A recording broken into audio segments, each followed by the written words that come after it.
Hello, hello, hello! Welcome to this week's episode of Not D&D, brought to you by EN World. I am your host, Jessica, and joining me this week we have Jack and Doug, who are here to talk about Branch Riders. Thanks so much for joining, guys. Oh, thank you for having us on and giving us this chance to get more Branch Riders into the Nexus. Well, absolutely. That is the goal. So if you're watching live, hi, welcome. We are recording live, so you can get involved in the chat and ask any questions. If you're listening to the podcast, thank you for listening. And any links we have will be in the show notes, so you can click through and find out more information there.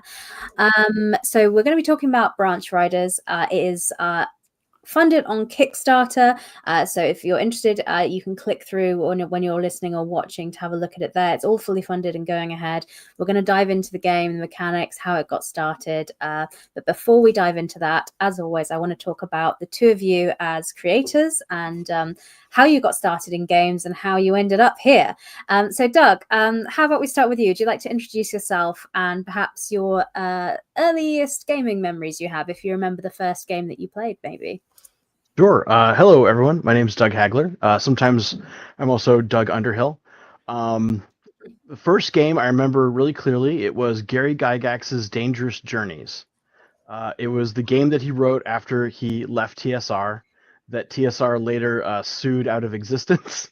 So it's this game that was suddenly in bookstores for like a few months and then disappeared entirely forever. But I remember buying it. I didn't know what a role-playing game was. I had no friends who played. But I was like haunting the fantasy and sci-fi section of the bookstore, and I found this huge, interesting, like 300-page book, and brought it home, and I've been trying to force my friends to play with me ever since. Fantastic. And what's your role in Branch Riders, Doug? How have you contributed to making this game? I am one of the writers and one of the designers who created the game from the very start. I'm also a member of the board of the Bodhana Group, which is kind of the group that produced the game, or that wrote it and designed it at least. Wonderful. All right, Jack, I'm going to hand over to you now. So the same question, if you want to introduce yourself, how you're involved with the game, and if you remember your first gaming experience.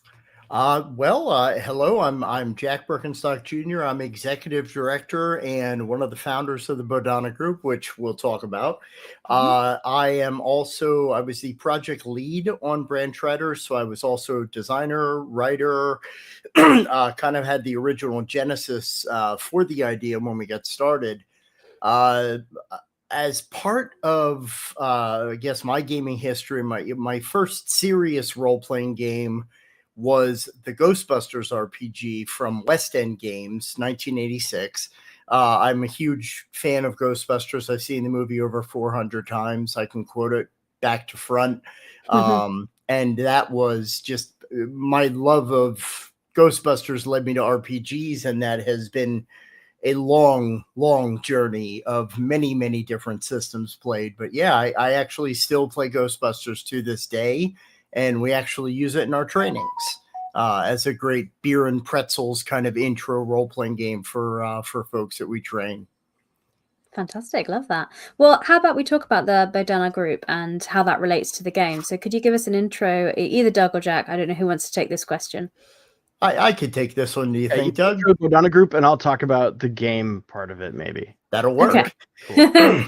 So the Bodhana Group, we're a 501c3 nonprofit operating in York, Pennsylvania, and our whole mission is the integration of tabletop gaming, whether board or RPG, into educational, therapeutic, and capacity building goals. So games for confidence building, resilience, working on various clinical issues, whether it's like anxiety or depression. We do a lot of autism support, ADHD support. We believe that games have an inherent quality that allows them to enable people to work on very important issues in a way that is less confrontational. So we kind of use the modicum of play as a way to, as we jokingly say, to put the fun back into fundamentals. So when you're working on important goals, it's not as invasive as traditional talk therapies could be. So it just provides people a great way to work on important goals while also having a great time. Fantastic. That sounds great. I mean, it's interesting because I mean, absolutely, role-playing games can be used as a tool for therapy, like you're using it and you do. I think one of the important things to know is that it is a tool to use that. So not every role-playing game is necessarily going to be for therapy, because I always tell people when if I'm running a horror game or something, I'm like, well, we're not having in the game because that's not what this is. But it's really interesting to hear that they absolutely can be a tool that's used in that way when, you know, they're being used, you know, by the right person and for the right means. So that's really fab to hear. So Doug, how did Branch Riders come about, and how is that associated, you know, with the Badana group? I think it was back in 2019 that we had like a dinner, and we were talking about, we being members of the Bodana Group board and Jack, and we were talking about how, you know, there's challenges using role-playing games therapeutically because they weren't designed for that. There's a handful of games that were designed for that are not very good. Okay. Like therapy, the game is not a good idea. It doesn't work well. And we also had issues around one of the things that came up was genre. So when you have a group of adolescents or adults for a therapeutic game and none of them like fantasy, what do you do? Because there's fewer, and if many of them don't like science fiction, you're now down to a very small handful of games you could run with them. And so we talked about the idea of having our own game, to create a game in-house that would not only be very useful therapeutically, but also, importantly, just fun as a game. So it was really important to have a game that you could play and have a great time and never know that it was designed by people with therapy in mind. But under the hood and in its mechanics and in the way it's presented, to have things that someone using it therapeutically or intentionally could make use of in their work. Fantastic. Yeah, I mean, that's great to hear. That's the origins of that. And so presumably people that are buying the game and supporting it is going towards all the things your organization is working on as well. So brilliant. That's fantastic to know. There's definitely no profit from this game. Well, that's why we get into making role-playing games, isn't it? To make money. That's definitely definitely what it's about. No, but let's talk a little bit about Branch Riders. So what actually is the game? So somebody's looked at some of the artwork and asked, oh, is this Western? You talked about multiple genres. So yeah, give us a pitch for what the game is and what we'll be playing. Well, I mean, at its heart, Branch Riders, you take on the role of the titular Branch Rider, and you come from one of 8 genre-based realms. And when we say genre, like we have Western, we have sci-fi, we have steampunk, we have fantasy, we have pulp noir, we have youth dystopian fiction, we have post-apocalyptic fiction, and you're basically tapped from one of these 8 worlds, and they're all separated by a barrier that we call the curtain. And the reason that the barrier was put in place is because there's an enemy in the game called the Blight. And now, like we had said earlier, Doug said, you know, under the hood. So under the hood, therapeutically, the Blight represents anxiety, depression, all of those things that people struggle with as just general problems of the day. But in our game, the Blight can be monsters. The Blight can be people who are citizens of the realm who are infected by the Blight, which just seeks to create chaos. So as a Branch Rider, you're unique in that you can actually sense the Blight for what it is, as opposed to all the things it appears to be to all of the citizens. So the barrier is put in place to prevent the Blight from joining forces with itself in these different 8 realms. So the weird part is none of the realms know that the Blight exists. They don't know that other realms exist, and they don't know that Branch Riders exist. So your mission is completely secret. It is take only photographs, leave only footprints, you know, very secret ops kind of a thing. But you come from those realms, and then in turn, your missions, basically we discover a Blight level emergency that's happening in one of the realms in one of the settings, and you're tasked and charged with the duty of going in, figuring out what the problem is, and then figuring out how to solve it. So unlike a lot of other role-playing games where it's kind of, okay, what do I thwack over the head? You know, what am I beating up this week, right? No, in Branch Riders, we wanted to, not only for therapeutic potential, but also for dramatic potential, Yeah, beating stuff up, dungeon crawls. Yeah, that's kind of, it's very tropey, but what if there was a little bit more to a mission that you actually had to investigate and you had to do it secretly because of your mission? So that's kind of, I guess, the main focus is you start in the Nexus, which is your home realm, or not realm, it's your home base, and you venture into the different 8 realms to find a problem, solve the problem, and then return home for a debriefing, and all the while keeping your mission secret. Did I leave anything out, Doug? I think that was works. Pretty short. It's a multi-genre, rules light role-playing game that focuses on fiction first, and then other things flowing from what's going on in the game. That's a thumbnail. Great. And I mean, it's obvious looking at the different realms, you can see the inspiration from different genres, like you said. So it's clear, like you're saying, you're trying to find some sort of genre that will appeal to any kind of player to draw them into the game. So that makes perfect sense. But Doug, what sort of inspirations did you have for building the game mechanically? Because as you mentioned, you've played a lot of different role-playing game systems. So what inspired you in terms of building the game mechanically and making it rules light? So part of the reason for making it rules light is because we had this in mind for people who aren't incredibly experienced gamers, right? Because in the back of our minds, we're thinking, how are we going to use this therapeutically? How is the therapist who's just done our training to be a therapeutic GM, how are they going to use it when they're not really experienced? And the less cognitive load a GM can have just running the mechanics, the more they can focus on the story and also focus on the players at the table who might be, there for clinical reasons in some cases, right? And so rules light, I felt like, was a necessity in terms of design, so that someone could learn the game quickly and play the game on multiple levels if needed. One of our initial inspirations for the game was Fate Core. There's actually a version of this game years ago that was an adaptation of Fate Core.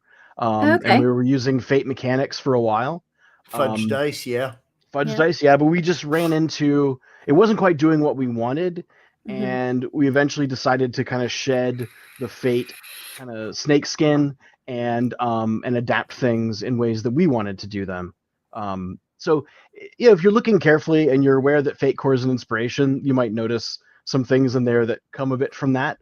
But we ended up creating our own mechanics, but taking inspiration, for example, from Fate, where when you're facing a challenge, you can use a lot of different approaches to that challenge. You don't have to fight it. You can try negotiating. You can use your cleverness, your intelligence, etc. So we kept that, for example, in the game moving forward, where the game doesn't care how you approach a challenge. You could fight it, you could talk to it, you could trick it. The mechanics for those things function the same.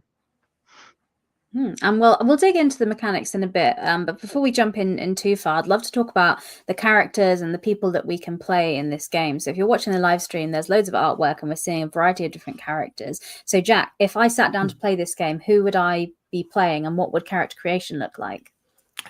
Well, the first thing that you do is you would select what home realm you come from. So in the book, we have a lot of great, settings, like we said. So you might want to come from the Western setting, or you might want to come from the superhero setting, which we call the Heights.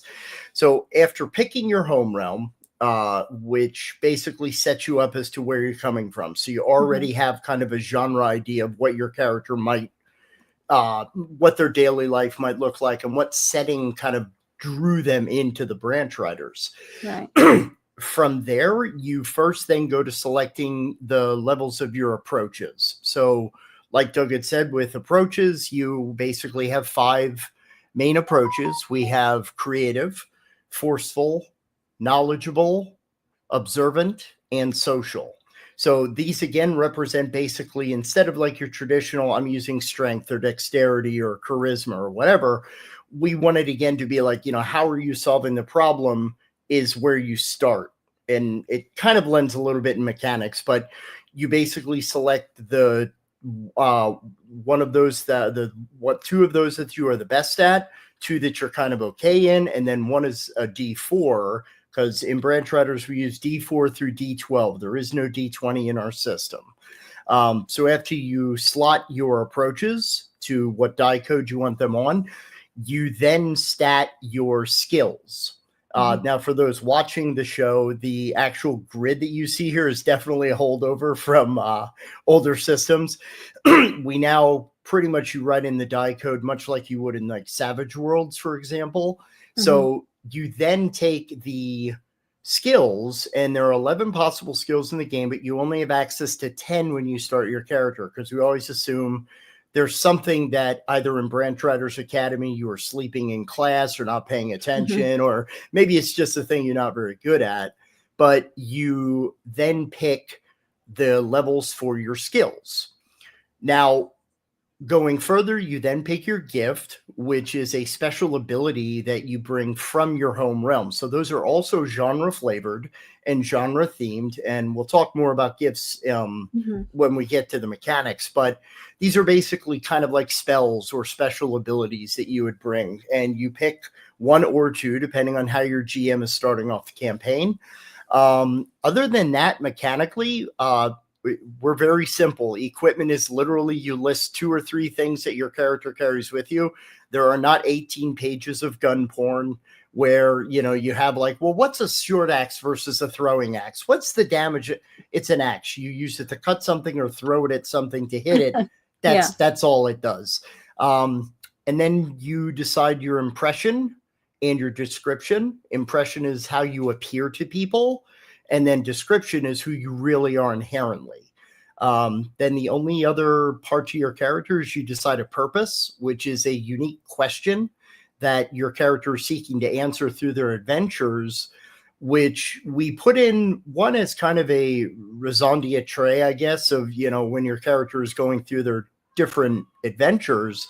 But purpose also has a mechanical advantage where if your essential question comes up, it's like an automatic success, because it's like, yes, I want this question of like, was the barrier of the curtain really necessary to separate the realms? Or is the Branch Riders code, are they full of crap when they tell us this is the rules we have to follow? Like, can I get everybody in my team to like me? Whatever your dramatic question for your character, that's it. And once you decide all those things, you are ready to jump in and play.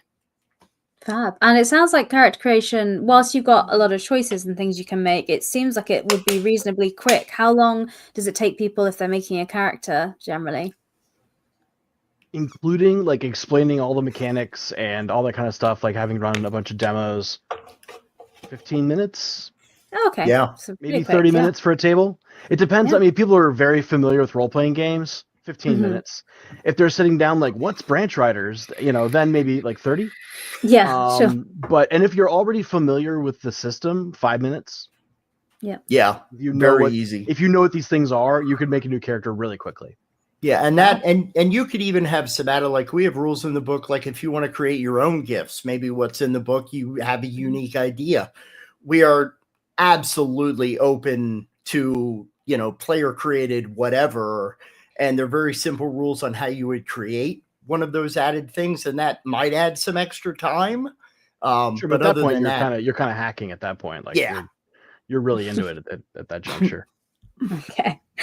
Okay. So I think I have an understanding of how it's working based on the character sheet. So we have the different dice that we use that, depends on the different attributes and things we have. But Doug, I wanted to talk about the exposure tracker as well, because that was something a bit different I noticed. So could you talk us through what that is and how that works in the game? Absolutely. So we have, you might recall, your approach is a die that you pick up and put in front of you. Your skill is a die that you pick up and put in front of you. And the more sides they have, the better you are at that thing. So a D10 is better than a D4. And then the exposure tracker gives you the third die that you roll. You're normally rolling 3 dice, looking for 4 or higher as successes.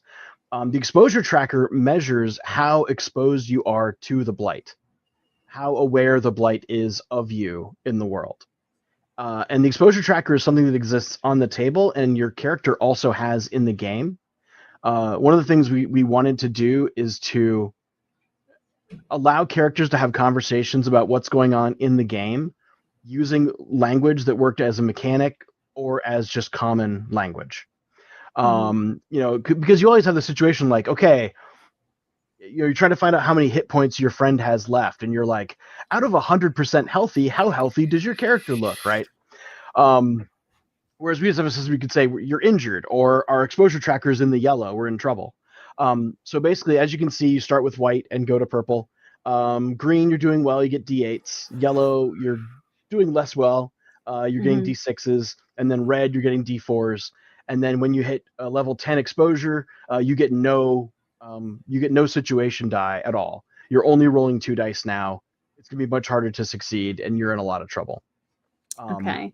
But I really like the exposure tracker being in the game and at the table at the same time, so characters can just talk about what did you do that increased our exposure, and have that be at the table and in the game at the same time is a lot of fun. Yeah, I guess and it moves up and down as well. So as you discover more clues, or maybe beat one of the lieutenants of the big boss, or whoever's at the heart of the mystery, your exposure can go back up, as in you're making this situation better for yourself. So it also gives players kind of this motivation as they're going through. Like, we've had teen groups that they're like, oh, you don't want to get to 10. Why? Well, you'll break the curtain. Well, what happens? And of course I set this up and I go, we don't know. No one's ever torn the curtain before. So then that became a team goal for this teen group, that they were like, we want to be the first to break the curtain. We want to wreck the world. Let's see what happens. And now they're on a multi-stemmed adventure based off of this. But yeah, it drives a lot of very dramatic storytelling. I imagine it's a nice GM tool as well to raise like tension and things like that well. And to look around the table and move it up one step, and everyone goes, whoa, what just happened? Yeah. It's like the GM tool where you just randomly roll the dice for no reason. Yeah, exactly. A fun trick. Okay. All right, great. And I think, does this lead us to talk a little bit about conditions as well, and how those work in the game as well? Because you talked a bit about whether you're injured or something like that. So what other conditions are there in the game, and how do we track those? So I'm not ready to list off all 12 conditions from memory. Oh, no, that's fine. Just, yeah. I could. The book's right here. So basically, the way we handle negative things happening to your character or positive things happening to your character in the game is through conditions. So, for example, instead of having hit points, we have a basic condition, which is hurt, and then, or is it? I think it's hurt. Yep. And then we have an advanced condition called wounded. The basic condition is a yellow card. On the back is a red card. That's the advanced version of that condition. Each condition is a basic advanced pair, so they can kind of escalate. When you have a basic condition, so kind of a yellow card, on the card it'll tell you that when you're doing whatever gave you this condition, you can only roll a d4 for your situation die. So no matter what the exposure tracker's on, you're on a d4 because you're limping, you're angry, you're distracted, you're frozen in place, like whatever. And then when you flip it over to the red side, to the advanced version of the condition, whatever you did to get that condition, you can't do anymore. So if you were fighting and you got wounded, you got to stop fighting. You can't engage in combat any longer. You're too messed up. You can still talk. You can still think. You can still do other things. And this is a way that we found that's it's really useful for tracking a wide variety of things that can happen to your character without having a long list of different condition rules and how each one applies. It's just kind of like, you have a red card, whatever you were doing that got you there, you can't do anymore. And it could be something as simple as you're totally out of ammunition, or the battery on your helper robot is totally drained, or it could be something like you're frozen in place, or you're so angry that you can't focus on anything else. So the condition, based on the fiction, the conditions can have different effects, according to how you receive them. So those are conditions. Edges are essentially positive conditions. So they would be a green card. And there are 3 of those. There's strengthened, prepared, and encouraged. Encouraged. So an emotional one, a physical one, and a one that like you've planned ahead. And basically the green cards, the edges, count as a bit of armor to deflect another condition. So for example, if you start the game with armor, you take the edge strengthened, and then the first time you're hit with an attack, you can discard that card and you don't get a condition, but your armor is kind of used up for now. Later on, you could repair it, get it back, get the condition back. characters can give one another conditions. Like if you go over, make a roll to encourage your ally, they can get the encouraged edge that they can then use later. For me, the coolest thing about conditions is when you're sitting at the table and you're looking at all the character sheets and all the characters, and you're the GM, presumably, or as a player, you can tell how all the characters are doing just by glancing at the table. Mhm. You don't have to ask anybody, how's your character? Are you hurt? Are you okay? Because you're going to see, a yellow card in front of that character. Okay, they took a knock, but they're okay. A red card and a yellow card in front of another character. Oh, you're in a lot of trouble. You need help. A green card in front of a character. You're prepared. You're strengthened. Maybe we send you in first. Mhm. And that's an incredibly helpful thing. Just having run branch riders to be able to just look at the table and know where we're at. As the GM, should I keep pushing? Should I throw some more monsters or whatever, or more problems at you? Or should I take a break and let you help each other and make repairs and heal up before the next thing happens? Yeah.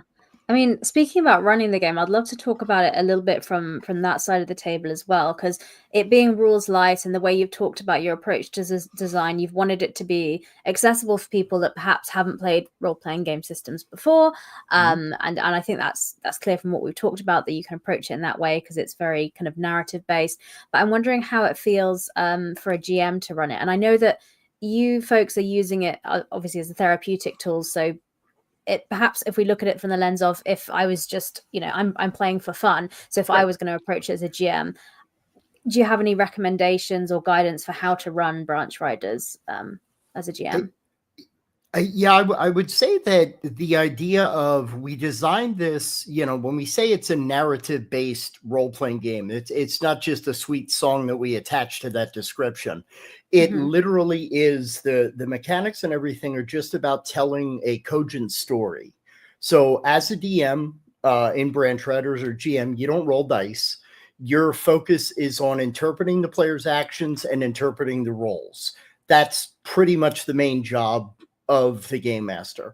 So whatever would make narrative sense to happen, if a player makes their roll and they botch their roll and they get injured, they receive a condition, you decide how that condition is impactful. So it's pure storytelling. It's pure rule of drama within the narrative. And then that guides in turn, well, this is how you were hurt. So then the player is informed as to how they're going to respond to everything. So the biggest, I guess, advice to it is, a lot of people ask us a lot of very mechanics heavy questions when we've done other interviews, and people are like, well, what levels of the power are this? There are no levels to the power. You have a gift. It works, 3 different ways. Yeah. That's it. There's not like, well, I have a level 10 gift versus a level 2 gift. Nope. Too complicated for a new GM to have to look up 18 different charts. What are you doing? Does it affect just you, another person, or the world? So it's very free flowing, but it has a surprising amount of, I guess maybe we're coming up with a phrase here, Doug. It has dramatic crunch, where as opposed to being rules driven crunch, it's the weight of the story and the drama that you're creating around the table sets the tone for how the table responds. Which I, having run mechanically heavy systems, playing beer and pretzels games, that takes a lot of pressure off a GM, because you're just telling a story driven purely off of the fun that everybody is having. And you're using the mechanics less as mechanical instruments and more as just flavor.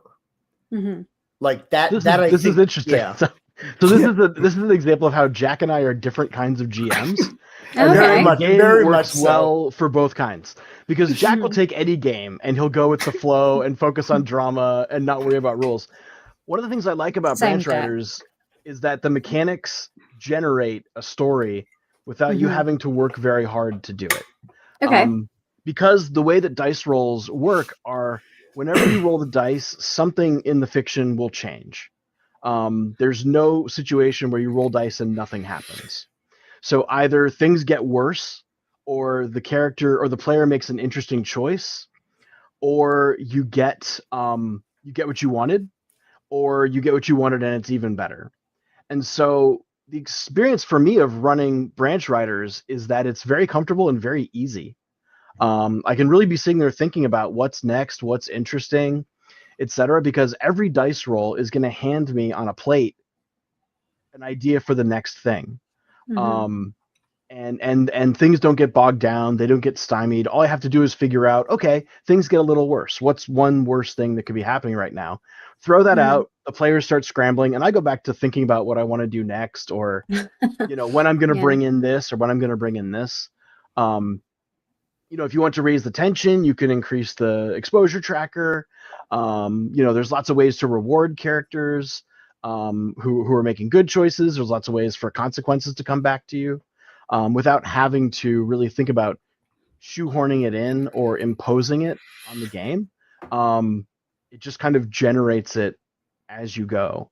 And so that's kind of what I enjoy about it, is Yeah. that with a very basic idea of what I want to, how I want the session to start, I can then just run with what the characters' zany plans are and how their dice rolls go, and that can be a whole session.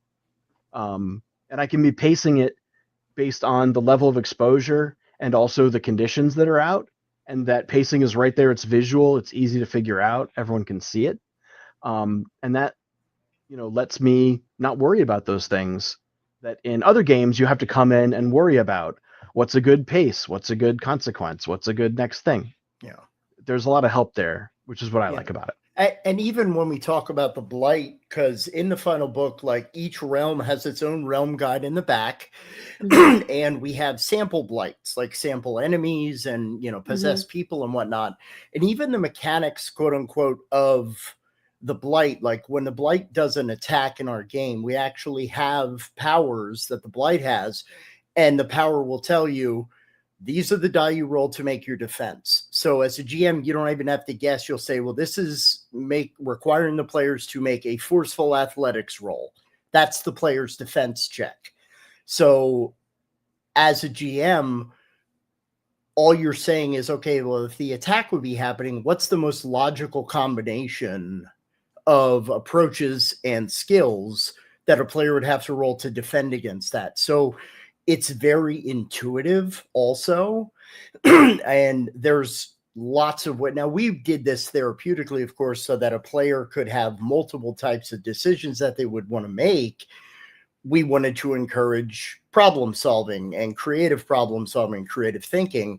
But we found as the more we played it in our playtest sessions, that people who were no therapeutic benefit were like, man, I really love the way that I can take these 5 approaches and these 11 skills. And like forceful art is one of our favorite examples to use. That's a combination. And that could be a chainsaw sculpture. That could be an art demonstration. That could be a rap battle. That could be critiquing an artist in, the Western setting to kind of knock them down a few pegs as like a social combat. That one combination now has 4 to 5 different distinct uses that are all driven by the story. So we just found that creative edge really pushed this game above what even our expectations were when we initially set out to create it. And you've mentioned the book a bit there and what's involved in it. So the book, the game, I'd love to talk about where kind of the game is. So the game was successfully funded on Kickstarter. So congratulations. And I know you've been working on it. It's in your hands there, Doug, looks like right now. So what stage is the book at? So if people didn't back the crowdfunder but have listened to this and are interested, how can they get involved and support the game? Well, at this point, the final PDF has been distributed to the backers, and that was one of the unique things about our Kickstarters. It was PDF fulfillment with a coupon for print on demand through DriveThruRPG. Okay. At this point, we were making sure with our print run that we had for when we debuted at PAX Unplugged. So we have books that are available only. Literally, I have them in my house. Okay. But we are roughly about a week to 2 weeks away from having a code and having not only the book itself, but PDF, print-on-demand copies. We also have designed condition card decks that can be purchased through Drive-Thru Cards. and we're expecting those links in the next, like I said, week or two to be up on Onyx Path Publishing and Drive Through RPG. You can find links to get those, and of course, we're going to send the links all the way out there. So I think the best way to kind of like, if you want to keep in touch, is either follow the Bodhana Group, follow Onyx Path Publishing, who is not only publisher but helped co-design the game, and just paying attention to, they have a wonderful Discord server for Onyx Path Publishing. We make tons of updates on there. So you can also find out a lot more about the history of the game. But that, yeah, we had hoped to get the links in by this time, but we wanted to make sure that all the components were perfect. So when people go to look for it, they can find everything that they need. Yeah. Well, as soon as they're out, send us a message and we'll update them in the show notes. So people listening in a few weeks' time will be able to see that there. For now, if you're watching live or listening, as soon as it comes out, there is a link for the Discord and also the Kickstarter page where they'll see those links later as well. Okay, Jack, Doug, thank you so much for coming on and sharing Branch Riders with us. It's been really great hearing more about it and hearing about the origins and what you do and using roleplay as a therapeutic tool. Before you go, I would like to ask you the final question I ask everyone, and that's if you have any recommendations for any other tabletop systems. So Doug, why don't we start with you? Do you have a game you'd like to recommend? It was hard to narrow down, but I picked Eat the Reich by Roland, Rook, and Deckard. I got a chance to run that at the last Bodhana convention that we have called Save Against Fear. And it delivers. It is so good. We got to be vampires and kill a bunch of Nazis. And if you're going to be a vampire, that's the thing to do, I think. So, and it's a beautiful book. And it seems to be a wonderful company that makes it. Everyone I've met from the company is seems like great people. So it's fantastic. Yeah. Doug will have to help me on the title of this because I know that we both backed it. I haven't gotten the chance to play it yet, but the setting is so fascinating to me. Doug, it was that indie game. It's like the Misfits of public access. Weird Heroes of Public Access. Yeah, where basically you're a public access television, like a local community television station, and all of the weird characters that do the morning children's TV program and like the late night horror host or gardening with Gilda or whatever. Like you fight against like weird monsters and supernatural threats. It's such an insane setting. That it's and all the stuff that came with it, and a fun, insane writer and designer. Like I get the impression that this is his heartfelt passion project of just raising up weirdos as heroes, and I love it. It's it's very cool. Yeah, and Weird Heroes of Public Access. Yeah, fantastic. Two great recommendations. Thank you very much for sharing these with us. And thank you again for coming on and sharing the game with us. It was great to hear from you. Yeah, well, thank you again very much for having us. Yeah, and please keep posted for news about Branch Riders. If you are in the Pennsylvania, York area, find the Bodhana Group if you really got to have a copy that quickly. I have copies available. Fantastic. And thank you to everyone that has watched and listened. We'll be back next week with another game to share with you. But for now, we'll say thank you very much and goodbye. Goodbye.